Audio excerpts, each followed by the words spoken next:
Sedikitnya 18 klub sepak bola dari berbagai sekolah sepak bola atau SSB yang ada di Kabupaten Bogor ikut serta dalam kompetisi sepak bola usia muda paling prestisius di Bumi Tegar Beriman. Bogor Junior League atau BJL U15 di lapangan sport Jagorawi Football Club Desa Keranggan, Kecamatan Gunung Putri, Kabupaten Bogor untuk memperebutkan tiket menuju Piala Suratin, Jawa Barat. Kompetisi yang digelar ASKAB dan PSSI Kabupaten Bogor ini merupakan program wajib dalam kalender resmi ASKAB. Ajang ini adalah fondasi pembinaan sepak bola usia dini yang berjenjang dan berkelanjutan. Adapun juaranya akan mewakili Kabupaten Bogor di ajang Piala Suratin, Jawa Barat.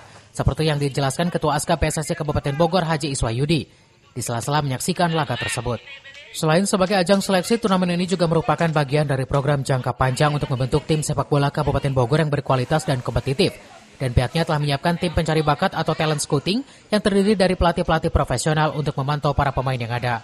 Ini adalah Bogor Junior League menuju Suratin tingkat Jawa Barat. Jadi kompetisi ini eventnya wajib untuk ASKAB Kabupaten Bogor. Kemudian nanti pemenangnya, juara satunya ini mewakili Kabupaten Bogor untuk bermain di tingkat level selanjutnya, level lebih tinggi tingkat Jawa Barat. Piala Suratin. Ini ada semuanya 18 klub.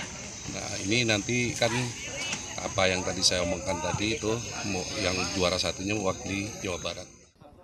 Selain itu, pemain terbaik juga akan dipilih untuk pembinaan lebih lanjut yang menjadi bagian dari program pelatihan di Pusat Pendidikan Olahraga dan Pelatihan Mahasiswa atau PPOPM untuk memperkuat semacam timnasnya Kabupaten Bogor. Dari Gunung Putri, Kabupaten Bogor, Edi Junaidi melaporkan.